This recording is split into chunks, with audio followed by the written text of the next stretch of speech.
الكريم أما بعد صدر محترم اور خواتین محترم آج اس مقابلے میں دعوت میں میری تقریر کا عنوان ہے مولانا ابوالفضل صاحب کا شعر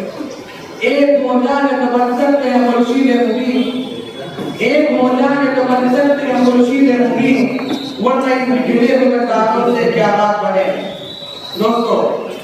شاعر نے شعر میں اتحاد یونٹی اور اپنے ملت کی اہمیت کو واضح کر دیا ہے اور یہ بتا دیا کہ مسلمانوں کی نمو ارتقا بلکہ ان کا وجود و بقا اتحاد کا منحصر ہے اور یہ بات اصل میں شمس ہے کہ جس قوم نے انتشار اختلافات اور تنازعات کو اختیار کیا اس قوم نے کبھی فلاح و کامیابی کا چہرہ نہیں دیکھا اور ذلت و رسوائی کا عمل گرتی چلی گئی اور جس قوم نے اجتماعیت وحدت یونٹی کے جہد کو اختیار کیا تو ہمیشہ فلاح و کامیابی کے اونچے اونچے مقام پر نظر آئی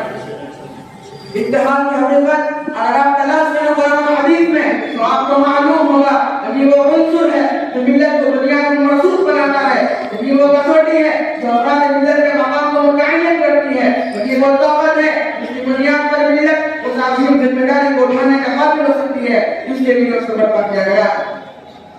دوستو تاریخ کے مطالعے سے معلوم ہوتا ہے کہ اسلام نے ساری ملت کو ایک انتظامی قرار دیا المسلمون كجسد واحد اور ایک پیغام عام دیا کہ ساری ملت کو ایسا ہونا چاہیے ملت کے ایک فرد کو تکلیف پہنچے تو دوسرا اس کو محسوس کرے ایک کو چوٹ لگ جائے تو دوسرا یہ کہتے ہوئے حکومت کا حق ادا کرے چوٹ لگے اس کو توڑ کر مجھے ہوتا ہے دوستو یہ اسلامی تعلیمات اس کا ایک فرق آگے تک دیکھنے کے لائق ہے ورنہ دوستو اسلام سے قبل دنیا قوت و محبت اتحاد و اتفاق سے آشنا ہی نہیں وہاں قبائل کی باہمی عداوت تھی انہی حالات میں رحمت عالم مکسر اعظم حضرت محمد صلی اللہ علیہ وسلم نے ہجرت کے بعد موڑے جہاں سے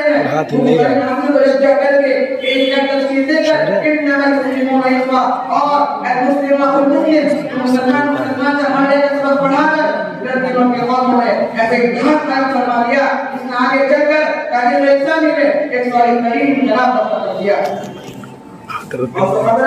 ایک دوسرے کے خون کے پیاسے تھے باہر سے سکند ہو رہے واقعیت تو پتہ نہیں ہے کہ کچھ پاسپورٹ ہو رہے اور اتحاد کی طاقت سے مطلع ہو کر تو حبیب جہاں تیار ہوئی جس نے اس وقت کی طاقت ایسا اس کا فرق چھوڑا دی ماشاءاللہ آج جبکہ ہمارے اندر اتحاد کا رہا تو دیکھیے آج ہماری حالت کیسے بدتر ہو گئی ہے افسوس اس قوم پر جس کا خدا ہے کعبہ ہے کتاب ہے رسول ہے جمع الرسال ہے بیٹی وقام کنڈو نسل ذات پار شمابندی اور بے کا شکار ہو گئی اور اللہ کا اعتماد حرم عباد بھی اللہ میں قرآن بھی ہے حرم عباد بھی اللہ میں قرآن بھی ہے یہ بڑی بات بھی ہوتے جو مسلمان بھی ہے فرقہ بندی ہے کہیں اور کہیں جاتے ہیں کیا زمانے میں سڑکنے کی یہی باتیں ہیں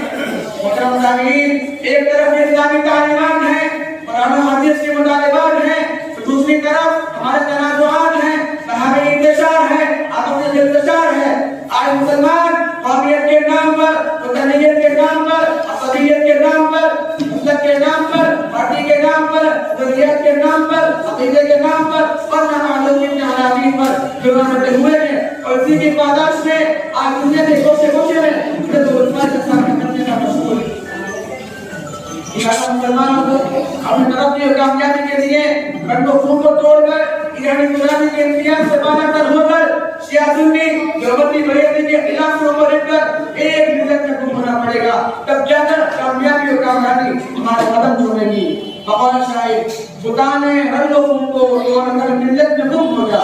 خدا نے رنگ و خون کو توڑ کر ملت میں گم ہو جا کہ تو رانی رہے باقی نہیں رانی نافانی یہی مقصود فطرت ہے یہی رمز مسلمانی یہی مقصود فطرت ہے یہی رمز مسلمانی حکومت کی جہاں کی محبت کی فراوانی آمین